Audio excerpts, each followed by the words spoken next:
Hello and welcome to the podcast. My name is Martin Ainsworth, and this is More the Podcast, a YFCI podcast.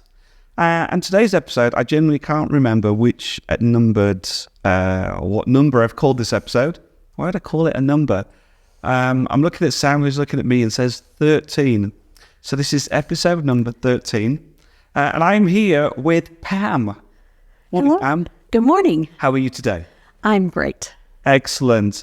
We were just talking in the car on the way over, trying to establish when we'd met in person, Yes. and we failed. Yes. I think it's because you are the same on camera and off. And so I feel like I've met you personally when I don't think I have. I don't know. I was trying to think to say, because I was like, were you in Turkey? And you're like, Nope. No.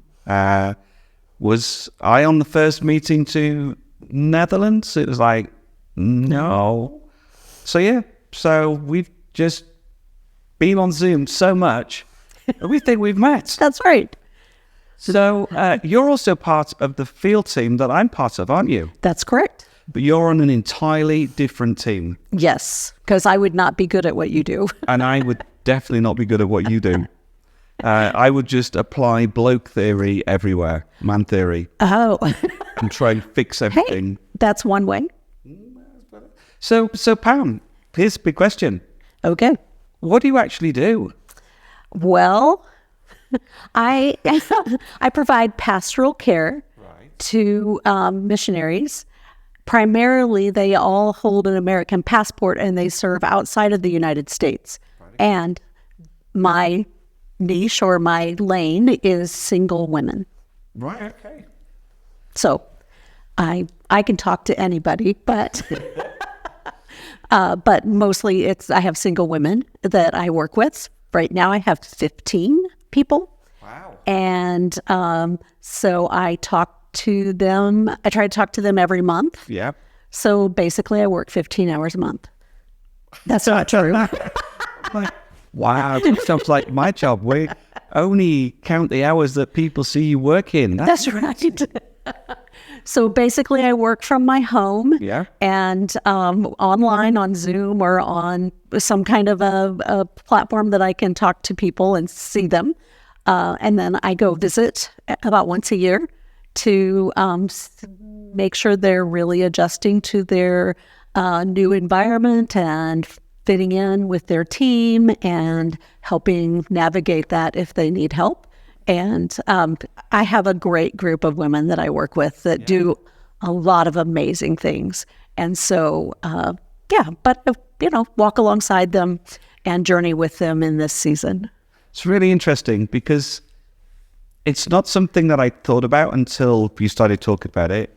So how does ministry differ between single women in the mission field and kind of couples or families in the mission field? Do you see is it exactly the same, or do you see a difference? No, I think it's a little different in that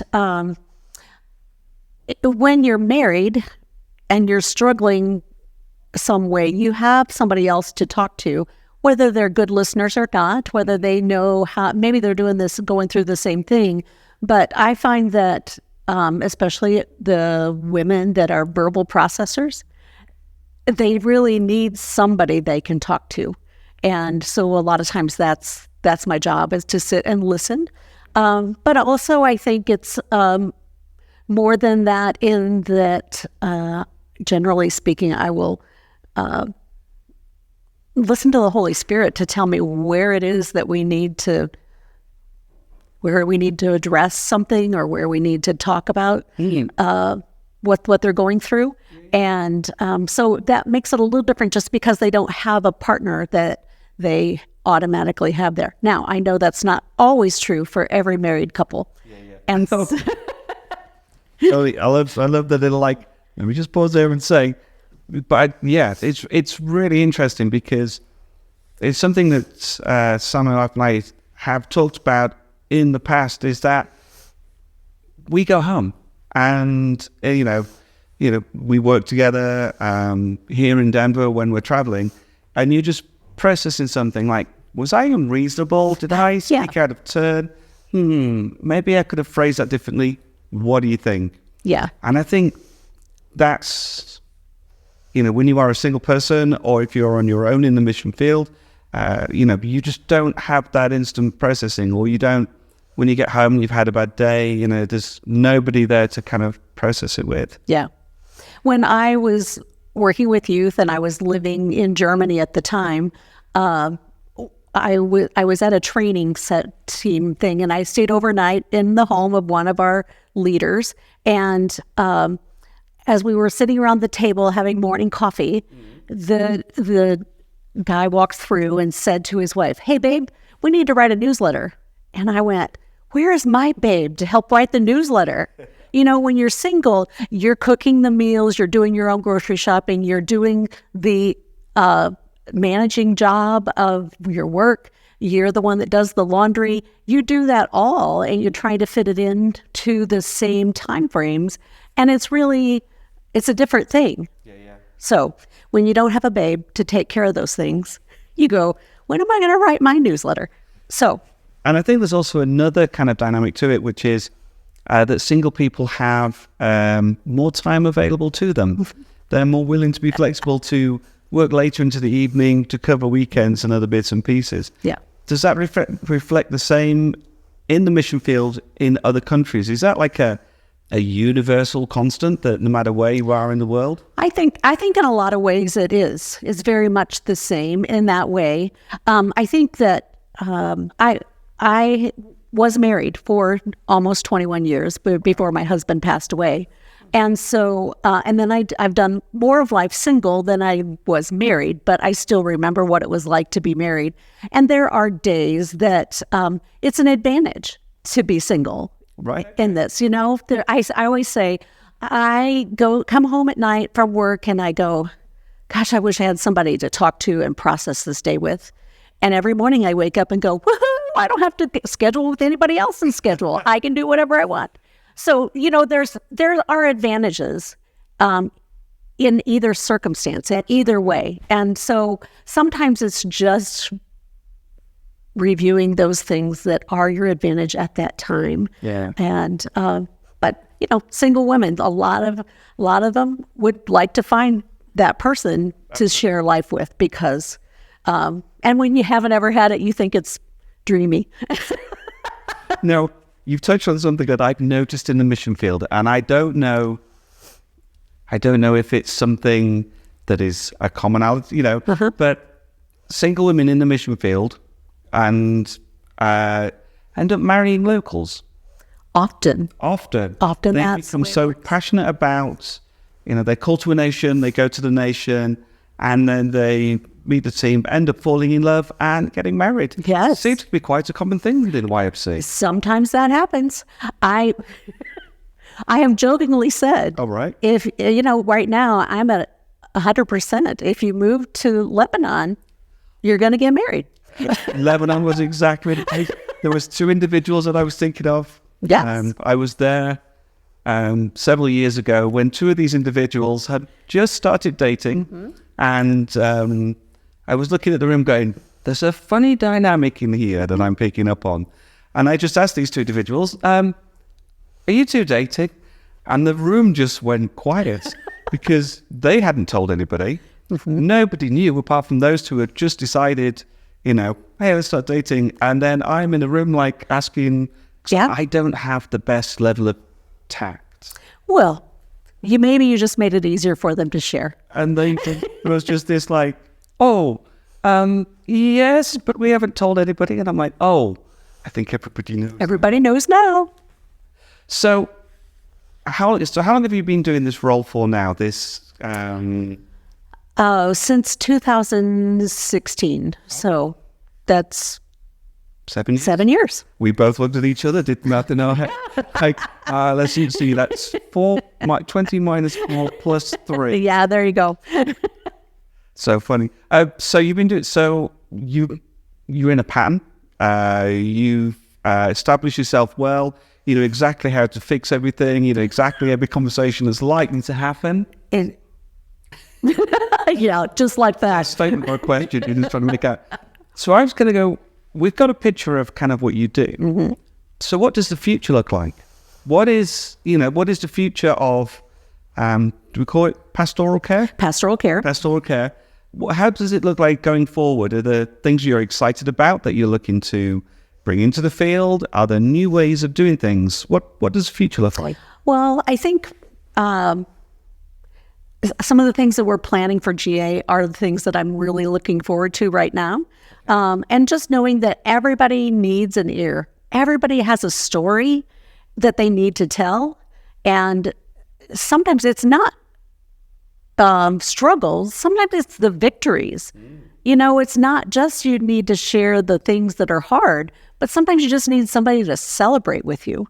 And to be honest, a lot of times I'll just get a text from somebody. I talk to them once a month, but I'll get a text and say, could you pray for me about this? Or this just happened and I am so excited about it. And I get to celebrate those victories with them.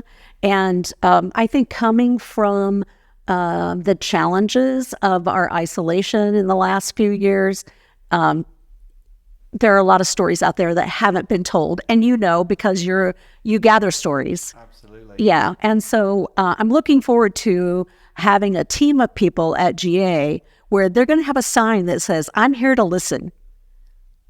And you can just find one of those people and sit down and tell whatever story it is that you want to tell. And I'm excited about that. Another thing that I have on my radar for the future, I would really love to start connecting some of my missionary gals with missionaries that live in another country, but they're experiencing a lot of the same things. Okay, yeah. And I think they would be an encouragement to one another. And last October, I went to Ireland to visit 2 gals that live in Ireland. Okay. And while I was there, 3 others came to visit there, and I spent time with all 5 of them. The interesting thing was, of the 5, I had never met 4 of them face to face. Interesting. But it also gave them time to interact with one another. Yeah. And so now when they show up at GA, they have friends that are going through similar things, living similar journeys. And I think that's a really important thing, that we find out that we're not alone. Yep. The enemy wants us to think we're alone and that we're the only ones that understand. And there's just a lot more people out there that are going through similar journeys. And it's important to find that. Absolutely. Yeah, moving to a kind of position of celebrating, getting together in community and celebrating. Yes. So you touched upon General Assembly. Mm-hmm. Yes. And the fact that you'll be walking around with a sign at General Assembly so people can find you. And I think this is wonderful. So going forward, General Assembly in the Netherlands in October, people can seek you out, find you with your sign. Yes. There's an app, the General Assembly YFC Connect, where people can then find out who the pastoral care team is, so they know what you look like when you walk around with your sign, for people to find you. So that's going to be exciting, gathering those people together that have maybe only met online and just forging new friendships, or just taking friendships to the next level. Right. Finding people that are willing to listen to your story and praying with you after that, and having a little bit understanding of where you live and I went to my first General Assembly. I have friends in Madagascar. Who would have thought a girl from Indiana could have a friend in Madagascar? But I found the ladies delightful, and we spent time together, and it was really fun. Yeah. And so I think those things will happen, and I think that at GA, we not only have just people that are willing to listen to your story, but we have people that are trained pastoral care folks, or they have natural gifting in that area. But we also will have people that are trained to do spiritual direction, which is a little bit deeper, a little more helping listen to the Holy Spirit. Not that the pastoral care people don't do that, but it's a more of a narrow lane of how you want to connect and how helping you connect with God. We have those that are therapists, that are trained therapists, and they'll be coming. We have people that speak all 5 of the languages that we recognize as official languages of YFC. Yeah. And I just know this because I've been organizing it. That's it. I'm like, wow, you've got a whole wealth of information about the internal structure of YFC and the way the General Assembly is going to work. Yes. So I'm excited about the care piece. I think of GA. I think that we are all coming out of some trauma and all coming out of a really hard season. Not just hard, because some of the hard stuff we've gone through has produced fruit that would have never been produced any other way. Yeah. And so it's exciting, and that's a way that we can be together and can truly minister to one another and celebrate the good things and maybe bear the burden of the things that have been hard. Fantastic. Pam, thank you very much. You're welcome. For spending a few minutes with me and chatting through. I actually have learned quite a lot. Oh, good. And I encourage those of you that are listening, those of you watching, go find Pam. Go find her with her sign. Say hello, sign the back of a sign, and spend some time with her, just sharing, talking, chatting, be encouraged and be an encouragement to her.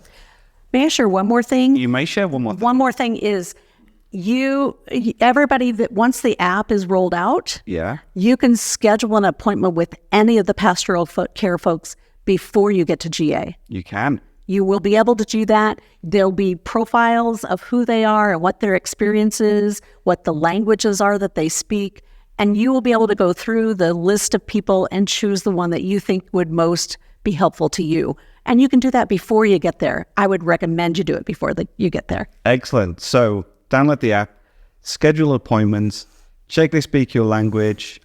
You can look at their skill set, but they're all pretty highly skilled individuals that are very easy to speak to. Yeah. That's fantastic. All right. Lovely. And would you like to say goodbye to everybody? Goodbye, everybody. Thanks for joining us.